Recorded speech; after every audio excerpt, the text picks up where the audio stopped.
기독교 신앙의 가장 중요한 핵심이 뭐냐 했을 때 많은 분들이 이런저런 대답을 할 수 있지만은 가장 중요한 핵심은 내가 아무것도 아니다라는 것을 아는 겁니다.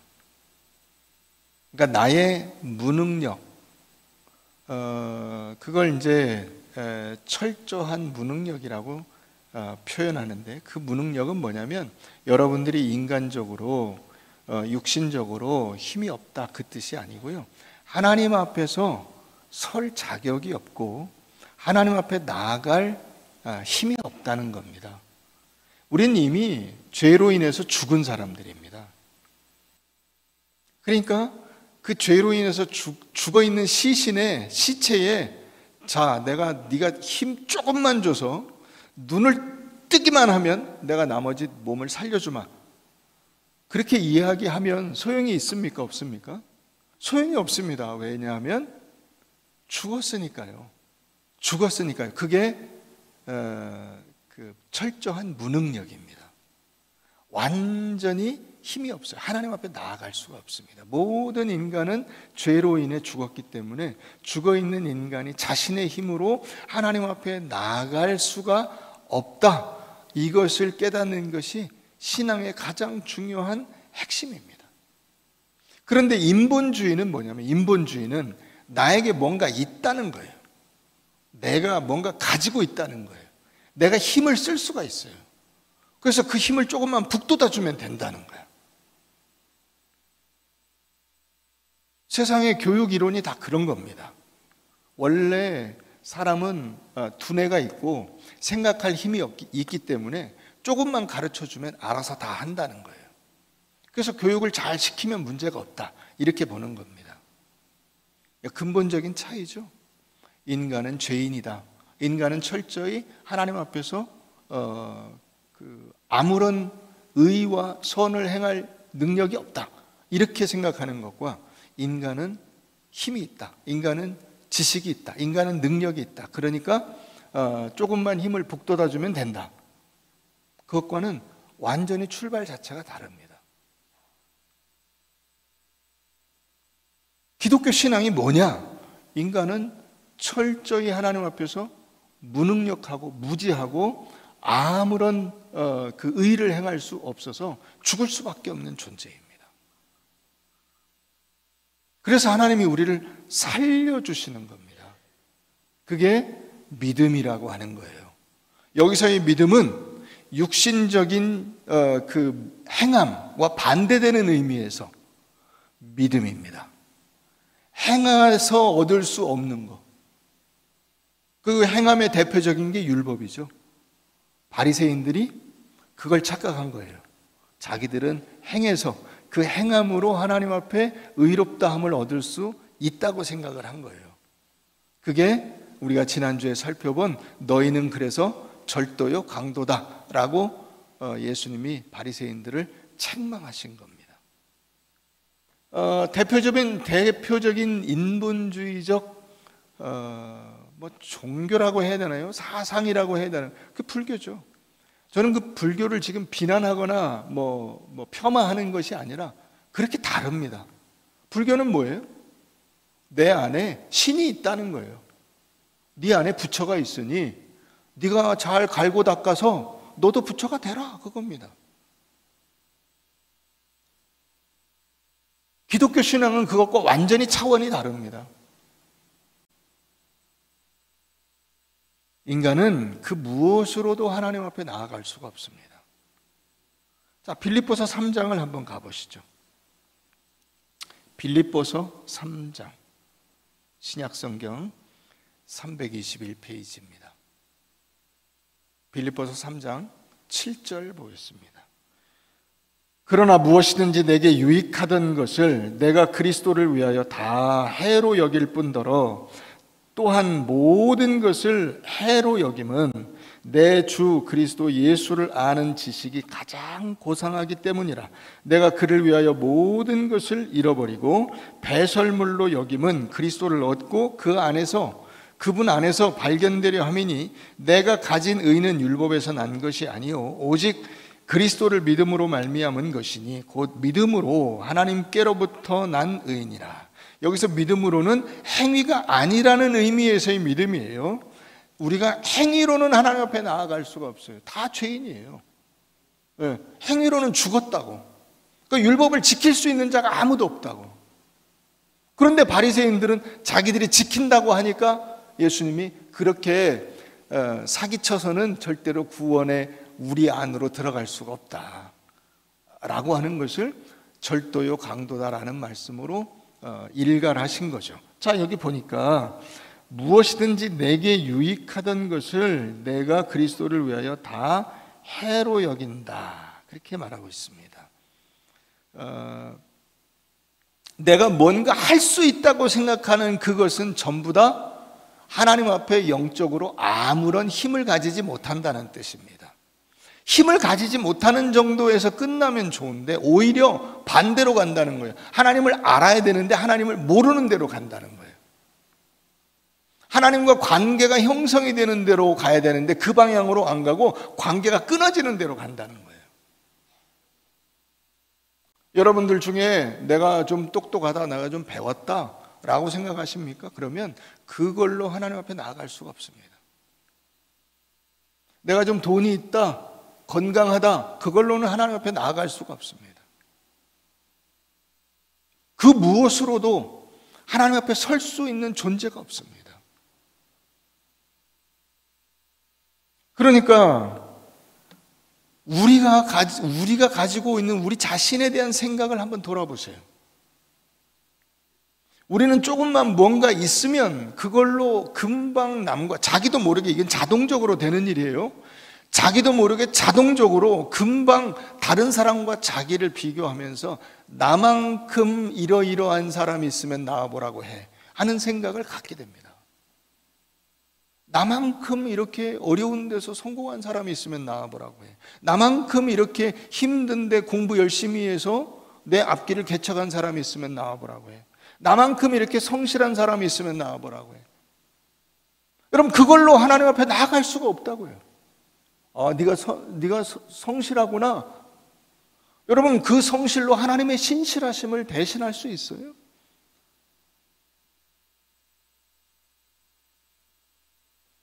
어느 누구도 그럴 수 있는 사람이 없다는 것입니다.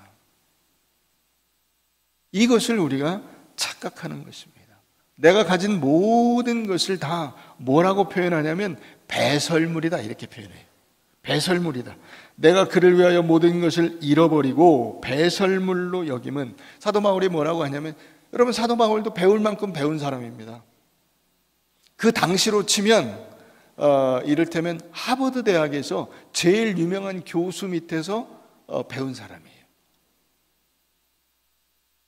그래서 자기는 애초부터 로마 시민권을 가지고 그 가말리알이라고 하는 유명, 그 당시는 1:1 수업이니까요. 수업이라는 것이 가말리엘이라는 유명한 교수로부터 사사를 받은 그런 사람이다. 그 가말리엘이 누구냐면 당시의 유명한 선생님입니다. 누구나 다 이름을 대면 아는. 그런데 뭐라고 하죠? 그걸 다 해로 여긴다, 배설물로 여긴다, 이렇게 말하고 있습니다. 그런 배움과 지식과 이런 것을 가지고 사도 바울이 한 게 뭐예요? 한 게 스데반을 죽인 거죠. 예수 믿는 사람들을 핍박한 거예요. 그 사람들을 잡아 죽이려고 쫓아다니는 일을 했어요. 그러니까 그가 가진 것이 사람을 살리는데, 생명을 살리는데 쓰지 못하고 쓰여지지 않고 어디로 쓰여지는 겁니까? 그 사람들을 잡아다가 그들을 죽이는 데 쓴 겁니다. 그게 사도 바울이 이 말을 하고 있는 이유예요. 내가 가진 것은 율법에서 난 것이 아니요 오직 그리스도를 믿음으로 말미암은 것이니 곧 믿음으로 하나님께로부터 난 의, 나는 이 의로움을 하나님께로부터 받았다, 은혜로. 아멘. 이걸 믿음이라고 하는 거예요. 이걸. 자, 오늘 예수께서 우리에게 선한 목자가 되신다, 그렇게 우리가 생각하고 있습니다. 이 선한 목자라는 것이 어떤 뜻인가를 우리가 한번 잘 살펴보도록 하십시다. 시편 23편을 가보겠습니다. 시편 23편입니다.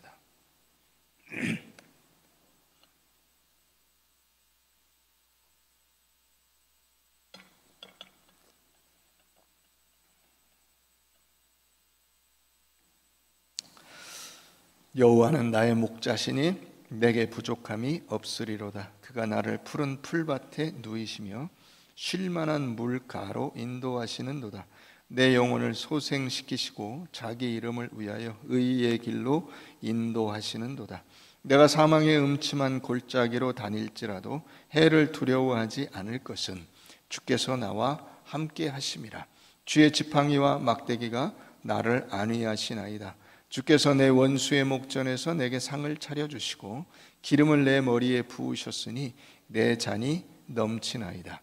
내 평생의 선하심과 인자하심이 반드시 나를 따르리니 내가 여호와의 집에 영원히 살리로다.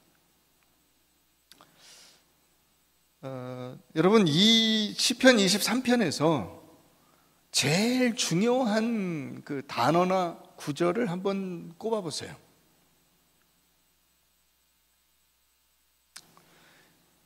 제가 늘 말씀드리지만 여러분들이 맞히는 경우가 없기 때문에 마음 놓고, 어차피 틀릴 거니까 마음 놓고 찍으세요. 마음 놓고 찍어보세요. 뭐가 제일 중요한 것 같아요? 2부 예배 때도 그렇게 큰 소리로 말씀하시는 분이 있었어요. 틀린 거 아시죠? 뭘까요? 뭐가 제일 중요한 것 같아요, 이 가운데?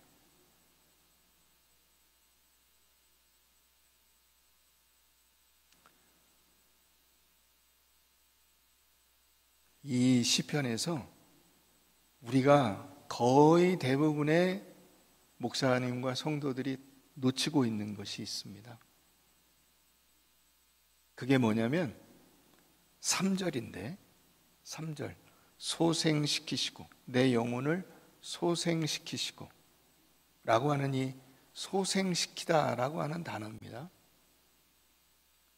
이건 이 시편 23편에 거의 대부분의 기독교인들이, 목사들을 포함해서 놓치고 있는 부분이 뭐냐면, 여기 나오는 이 양이, 여호와는 나의 목자시니 할 때 이 나가, 이 양이 어떤 양이냐, 나가 어떤 나냐 하는 것을 놓칩니다. 여기에 나오는 이 양은, 이 나는 잃어버린 양입니다. 잃어버린 양. 지금 목자와 함께 있는 양이 아니고요, 목자를 떠나서 목자와 상관없는 곳에서 죽음의 위기에 닥친 양입니다. 그래서 3절이 있는 거예요. 내 영혼을 소생시키시고가 여기 있는 겁니다. 이 소생이라고 하는 단어가 슈브라고 하는 단어인데, 이 슈브는 흔히 우리가 회개라고 번역이 되는 단어입니다. 이 슈브는 양이 길을 잃었고 목자가 그래서 그 길 잃은 양을 찾아가서 다시 원래 있어야 할 그 자리에 데려다 놓는다는 것을 의미하고 있습니다. 되돌아오게 하다, 잃어버린 양을 데리러 와서 데려가서 그 원래 있어야 할 그 자리에 갖다 놓는 거예요. 그게 이 23편이 의미하는 바입니다. 이게 시편 23편의 가장 중요한 핵심이에요. 이 양이 목자를 잃은 상태에 있다.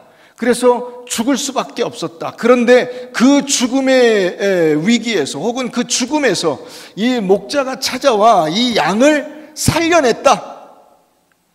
그게 전제가 되지 않고는 이 시편 23편은 아무 소용이 없습니다. 그러면 그냥 일반적으로는, 그래, 양이 뭐 잘 살고 있는데 좋은 목자가 와서 더 잘 살게 됐대, 더 살찌고 더 풍부하게 됐대, 그런 얘기 아닙니다. 여러분, 양이 목자를 잃고 길을 잃게 되면 그 다음에 자기가 보이는 가장 가까운 덤불이나 바위 밑으로 가서 거기서 떨면서 에 하고 매 하고 울고 있는 겁니다. 그러면 여러분, 야생의 짐승들이 배고픈데 잘 됐죠. 거기다가 그 내비게이션 찍어주는 거죠. 이거는 나 잡으러 와라 하는 거하고 똑같아요. 소리까지 나니까요. 네, 지금 뭐 잡아먹을 게 없나 하고 지금 돌아다닐 판인데 소리까지 나니까 얼마나 좋습니까? 그래서 금방 잡혀 먹는 겁니다. 먼저 보는 게 임자죠. 늑대가 먼저 보냐 사자가 먼저 보냐의 차이지 죽는 것은 정해진 겁니다. 그 짐승들보다 목자가 빨리 찾아가야 됩니다. 목자가 빨리 찾아오지 않으면 이 양은 죽은 겁니다. 그래서 그 목자가 찾아와서 이 양을 건져 살려내는 겁니다. 그것이 있어야 그 다음에 여호와는 나의 목자시니가 있는 것이고 푸른 풀밭이 있는 것이고 쉴 만한 물가가 있는 거예요. 그게 없으면 소용이 없어요. 내 영혼을 소생시키시고. 그래서 이게 시편 23편에서 가장 중요한 겁니다. 우리가 여러분 우리 자신에 대해서 생각하고 있는 가장 큰 착각이 뭐예요? 주마가편이죠. 달리는 말에 채찍질을 하면 좋겠다. 그죠? 더 내가 그러잖아도 문제가 없는데 예수를 믿어서 신앙생활을 해서 종교생활로 내 삶이 더 풍성해지고 내 정서가 더욱 풍부해지면 좋지 않을까. 그래서 신앙생활을 하신다. 그건 일반적인 종교 이론에서는 그렇게 주장을 합니다. 그러나 예수를 믿는 것은 그와 다릅니다.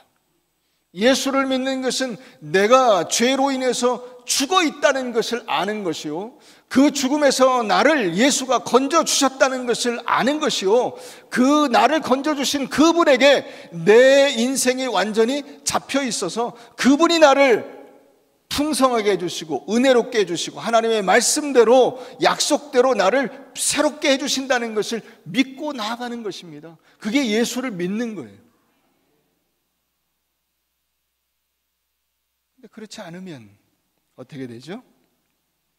하나님은 내 욕심을 충족시켜주는 내 종이 됩니다. 하나님, 내가 보니까 나한테 이거가 더 있으면 좋을 것 같아요. 그거 주시면 좋겠습니다. 그게 우리가 일반적으로 생각하는 기도 생활이요, 여러분들이 신앙을 통해서 얻고자 하는 목표 아닙니까? 아닙니다. 그거일 수 없습니다. 그게 인본주의적 신앙입니다.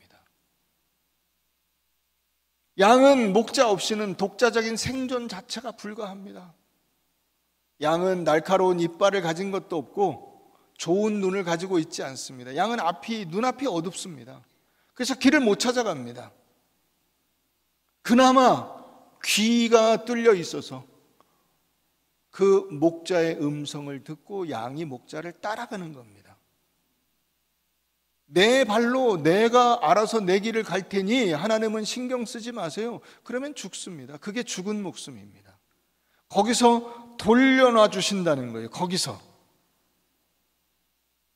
그래서 여러분, 양이 그렇게 떨어져 있을 때 목자가 와서 그 양을 찾아내서 양을 데려가려고 하면 이 양이 워낙 공포에 질려 있기 때문에 걸을 수가 없어서 누가복음 15장에 보면 목자가 양을 찾아서 어깨에 메고 간다는 이야기가 나옵니다. 왜 어깨에 메는지 아세요? 하도 좋아가지고 업어준다는 뜻으로 이해하세요? 아닙니다.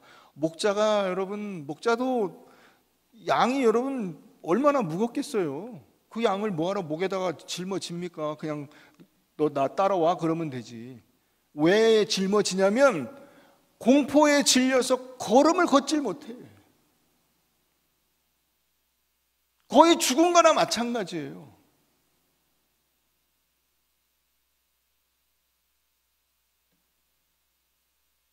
그래서 선한 목자가 그 양을 짊어지고 우리로 가는 겁니다. 짊어지고. 그러니까 살려내 주는 정도가 아니라 메고 완전히 죽음에서 생명으로 옮겨주는 거죠. 옮겨주는 거예요.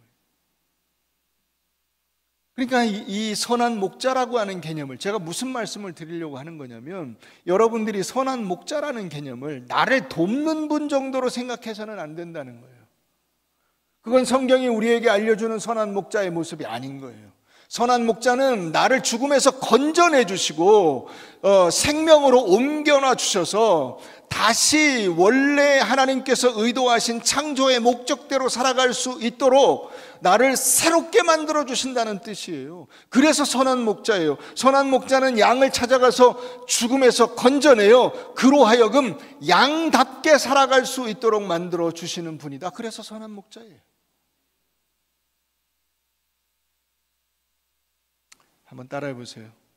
나는 항상 타이밍을 놓친다. 아멘을 그때 해야 돼요. 아멘을. 결정적인 때가 있어요. 목이 한참 마를 때 물을 탁 마셔야 시원하지. 그죠? 하나님이 날 살려주시는 선한 목자이십니다. 아멘 해야지. 그런가? 그러면 타이밍을 놓친 거야. 여러분 맨날 타이밍 놓치시죠? 네, 감사하세요. 그래도 타이밍 놓쳐서 오늘 여기 온 거예요. 네, 안 그랬으면 딴 데 가 있을 거예요. 자, 우리 누가복음 19장을 가보십시다. 누가복음 19장.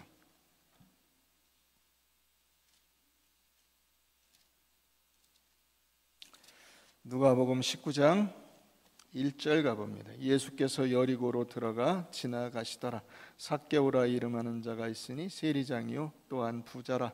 그가 예수께서 어떠한 사람인가 하여 보고자 하되 키가 작고 사람이 많아 할 수 없어 앞으로 달려가서 보기 위하여 돌 무화과 나무에 올라가니 이는 예수께서 그리로 지나가시게 되미로라.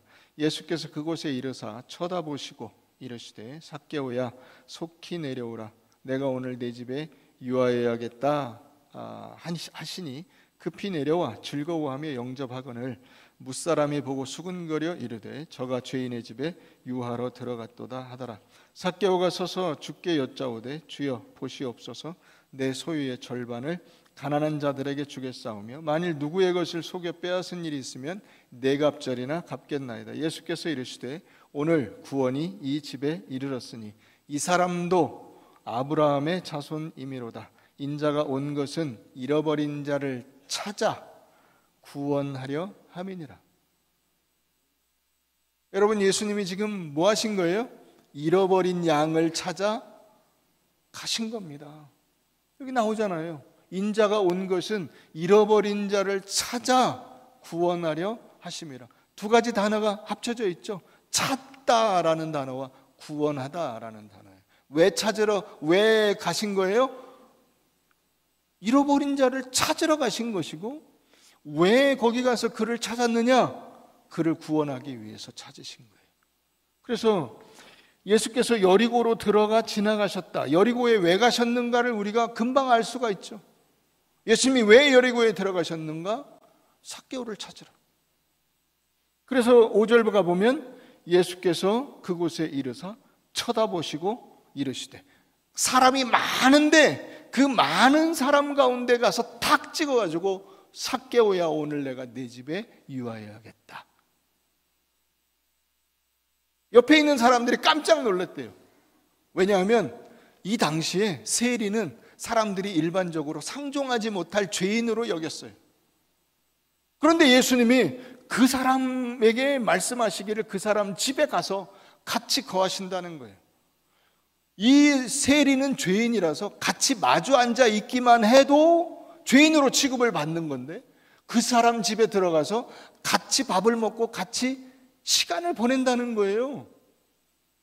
아니 왜? 수많은 사람들을 놔두고 이 멀쩡한 사람들이 있는데. 그래서 예수님이 뭐라고 하셨어요? 건강한 자들에게는 의원이 쓸데없고 병든 자에게라야 의사가 쓸데가 있느니라. 그렇죠. 여러분 다 건강하면 병원에 갈 일이 없죠. 몸이 아파야 병원에 가는 거 아니에요? 의사가 필요한 거 아니에요? 아픈 사람한테, 죽어있는 사람한테 찾아오신다 이거죠. 그래서 오늘 구원이 이 집에 이르렀으니 이 사람도 아브라함의 자손이미로다. 뭐예요? 너도 구원받아야 되겠다. 너도 내가 구원받아야 한다. 나는 잃어버린 자를 찾아 구원하려고 이 땅에 왔다.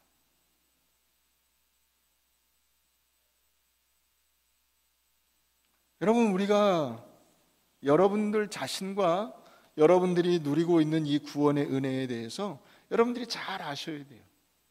내가 잃어버린 양이라는 것을 잊어버리면 이 사람들처럼, 그리고 요한복음 10장 9장에 나오는 바리새인들처럼 자기가 어두운 이 보지 못하는 맹인인 것을 알지 못해요. 그 사람들로 하여금 눈을 뜨게 하시고 그 사람들로 하여금 자기가 얼마나 헛된 인생을 살아왔는가를 깨닫게 하시고, 그래서 이제부터는 나를 창조하시고 나를 구원해 주신 하나님의 은혜에 함께 동참하고 그 은혜를 누리는 삶으로 갈 수 있도록 만들어 주시는 것이 바로 이 선한 목자가 하시는 일이라. 제가 최근에 읽은 책 가운데 굉장히 중요한 책이 있어서 여러분들에게 소개를 해드립니다. 이게 셀피라는 책인데요. 셀피가 뭔지 아시나요? 이게 우리가 흔히 쓰는 말로 바꾸면 셀카예요. 셀카. 우리는 한국에서는 이게 자기가 자기 사진 찍는 거 셀카잖아요.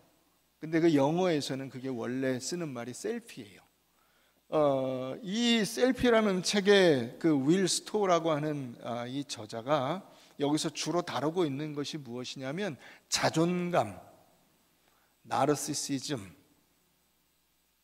완벽주의, 그것이 우리 인간의 삶에 오늘날 어떤 영향을 끼쳤는가 하는 것을 이 여러 가지 논거에 근거해서 여기에 잘 분석을 해놓고 있습니다. 결론적으로 말하면 자존감은 가짜 완벽주의예요. 가짜 완벽주의.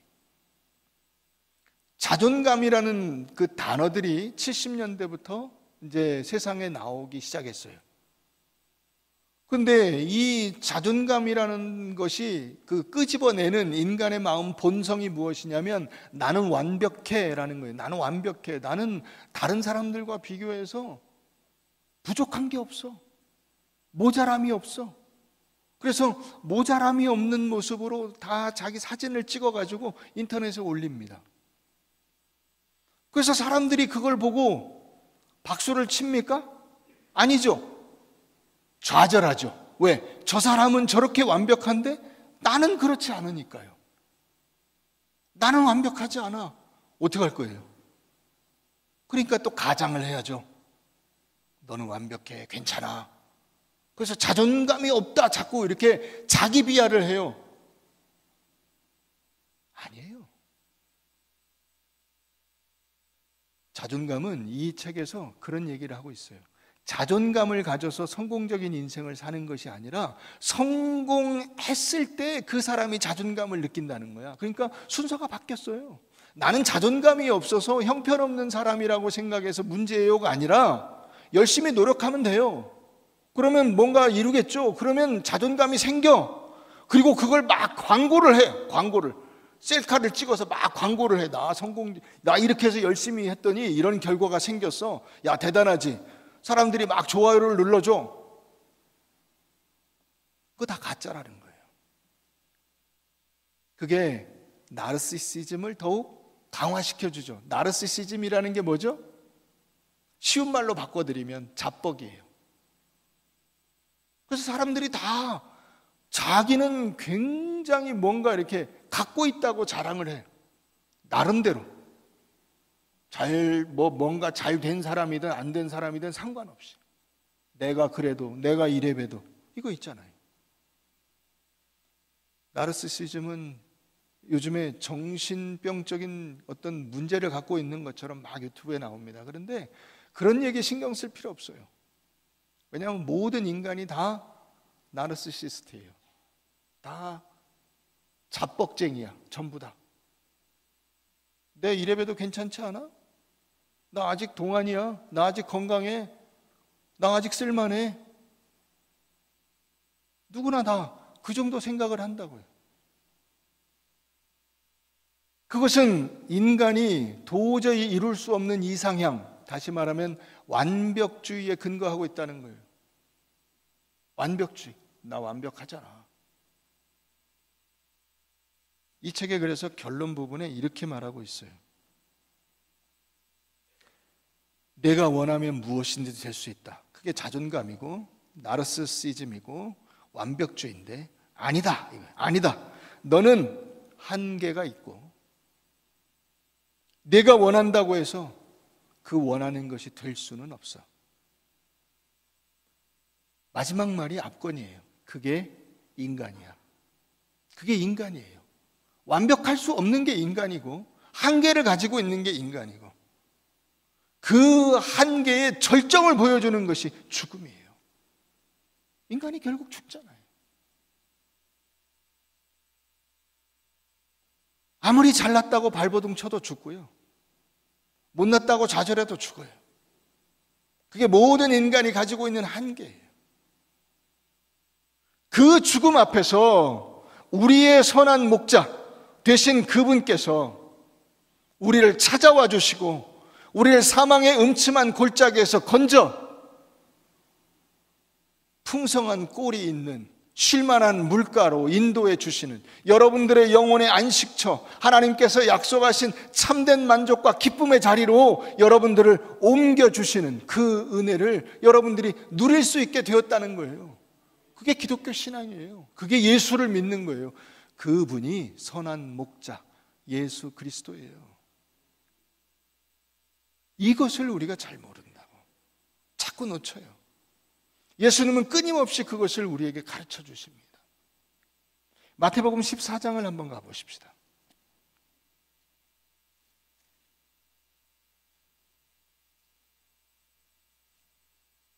마태복음 14장 22절입니다.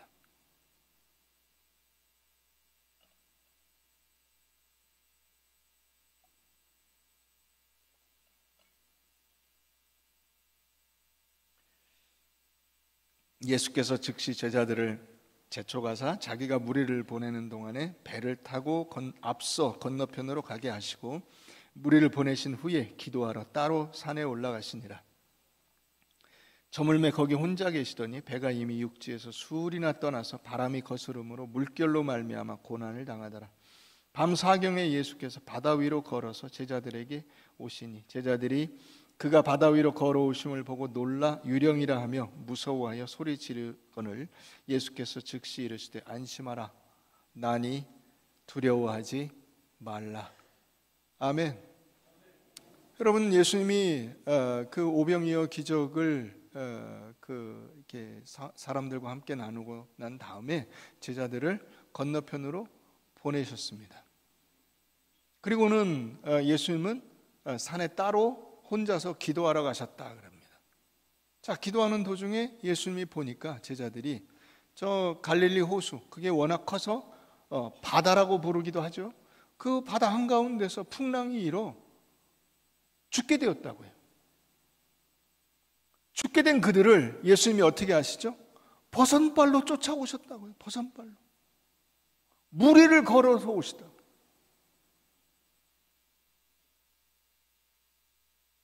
삭개오 같은 죄인들을 찾아가시는 것은 말할 것도 없고 예수님의 제자들도 마찬가지예요. 인생의 풍랑은 그 사람이 지위가 높거나 낮거나 그 사람이 부가 있거나 없거나 그 사람이 학식과 지식이 있거나 없거나 상관없이 모든 사람들에게 닥치는 고난이에요. 그 모든 사람들이 닥치는 그 고난 속에서 예수님이 어떻게 하시냐? 찾아와 주신다고요. 찾아와 주신다고. 그래서 여러분들이 예수를 믿게 된 겁니다. 한번 따라해 보세요. 나를 찾아와 주신 하나님. 그게 여러분 구원의 은혜예요. 내가 찾아가서 예수를 만난 게 아니고 내가 찾아가서 하나님 저 좀 도와주십시오 한 게 아니고 우리는 이미 죽어 있어요. 길을 잃고 방황하고 있다고. 갈 데가 없어요. 그 지나가는 모든 길이 전부 다 시편 23편 4절 말씀에 의하면 사망의 음침한 골짜기로 다니게 되는 거예요. 사망의 음침한 골짜기는 인간이 하나님이 없을 때 가는 길이에요. 모든 길은 전부 다 하나님이 없이는 사망의 음침한 골짜기가 되는 거예요. 그래서 여러분들 마음이 늘 불안하죠, 그죠? 불안하지 않아요? 아, 내가 어떻게 될지 모른다.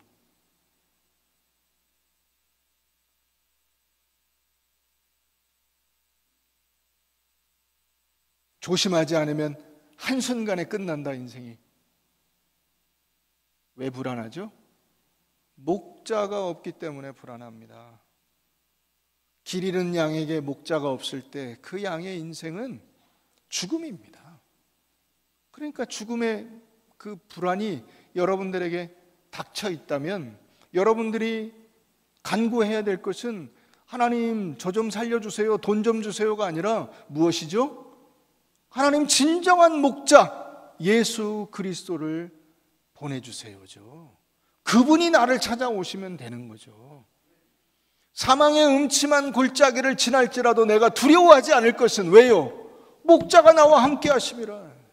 목자가, 그분이 나와 함께 있을 때 실패도 절망도 좌절도 그 어떤 것도 나에게 문제가 되지 않는다고요. 그래서 그 모든 문제가 내가 원하는 대로 해결된다는 뜻이 아니라 하나님이 나와 함께 하신다면 그 길이 사망처럼 보이는 길이라 할지라도 사망의 길은 아니라는 거야. 그게 실패와 좌절로 보이는 길이라 할지라도 그것은 실패와 좌절이 아니라는 거예요. 그래서 여러분 다시 한번 23편 가보십시다. 가보면 명확하게 보이죠. 자, 시편 23편 4절 한번 가보시죠. 내가 사망의 음침한 골짜기로 다닐지라도 해를 두려워하지 않을 것은, 걱정하지 않을 것은 주께서 나와 함께 하심이라. 주의 지팡이와 막대기가 나를 안위하시나이다. 여기 이 지팡이를 많은 분들이 착각하세요. 이 의미를 잘 모르시더라고. 이 지팡이는 뭐냐면 여러분, 여러분들이 짚고 다니는 그 지팡이가 아니에요. 여기 나오는 이 지팡이는 뭐냐면요, 왜 이렇게 보면은 우리가 뭐라고 부르죠? 철퇴 들어보셨어요? 막대기 같이 이렇게 돼 있고 끝에 쇠 몽둥이 같이 이게 둥그런 그 쇠 뭉치가 이렇게 달려 있는, 혹은 그게 뾰족뾰족 막 이렇게 침 같은 게 달려 있는, 그게 여기 이 지팡이에요. 메이스라고, 영어로 메이스라고 돼. MACE. 그게 지팡이에요. 그러니까 이거 왜 드는 거예요? 늑대와 사자가 뒤쫓아오면 때려 눕히려고. 주의 지팡이와 막대기가 나를 안위하시나이다. 그래서 주께서 내 원수의 목전에서 내게 상을 차려주시고. 여러분, 이게 이제 우리 문화에서는 사실 좀 생소한데 그 유목민들의 문화에서는 이게 굉장한 거예요. 뭐냐면 아까 우리가 예수님이 삭개오야 내가 내 집에 가서 유하여야겠다. 그래서 삭개오하고 같이 그 집에 들어가서 먹고 마시는 장면이 나오잖아요. 그게 뭐냐면 아주 친밀한 교제를 나타내는 거예요. 이 유목민들은 그래서 손님이 오면 그 손님을 아주 친밀한 교제로 대접하고 그 교제를 나누는 그것을 굉장히 중요하게 여겼어요. 근데 예수님이 그걸 어떻게 하신다고? 이 목자가 원수와 니네는 나와 상관이 없는 존재야. 그러나 이 양은 나와 굉장히 친밀한 관계야. 그래서 원수의 목전에서 내게 상을 차려서 같이 밥을 먹는다. 거기서 얼마나 친밀한지. 내 평생의 선하심과 인자하심이 반드시 나를 따르리니. 여러분, 양이 만약에 혼자서 사망의 음침한 골짜기를 간다면 뒤에 뭐가 따라올까요? 늑대와 사자가 따라오겠죠. 그죠? 그런데 이 선한 목자가 이 양을 안고 갈 때는 뒤에 뭐가 따라온다고요? 선하심과 인자하심이 따라온다. 다시 따라해 보겠습니다. 나는 타이밍을 계속 놓쳐.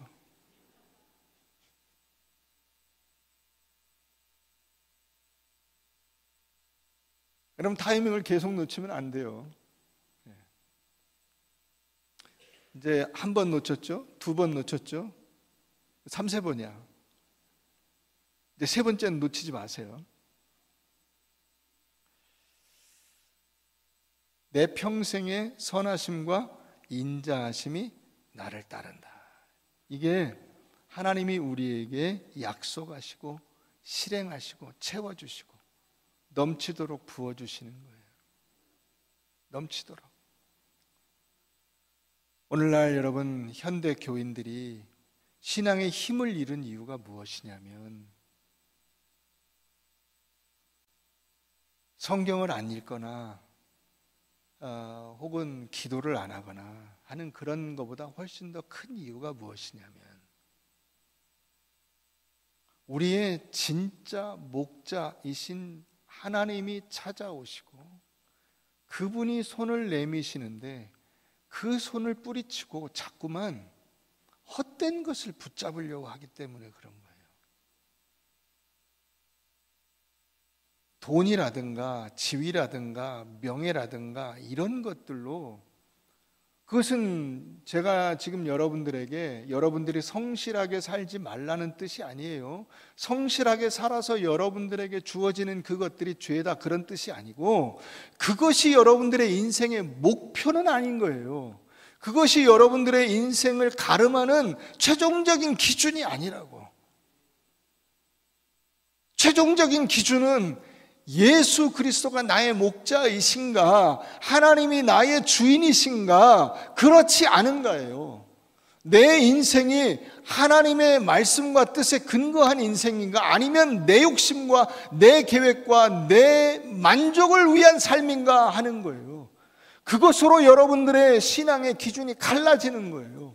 그런데 너무나 많은 사람들이 예수를 믿는 것을 내 욕심을 충족시키는 보조적인 수단으로 쓰고 있기 때문에 신앙의 힘을 가지지 못하는 거예요. 내가 하나님이 돼서 내 인생을 내 마음대로 통제하려고 하는 한 여러분들에게는 그 어떤 것도 만족함을 줄 수 없을 것입니다. 이 시편 23편에 나오는 여호와는 나의 목자시니 내게 부족함이 없으리로다는 여러분들의 인생에서 경험할 기회가 없는 것입니다. 그러므로 참된 목자, 우리를 진정으로 살려내시기 위해서 우리에게 찾아오신 그분을 여러분들이 만나시고 그분과 동행하시고 그분에게 항복하셔야 돼요.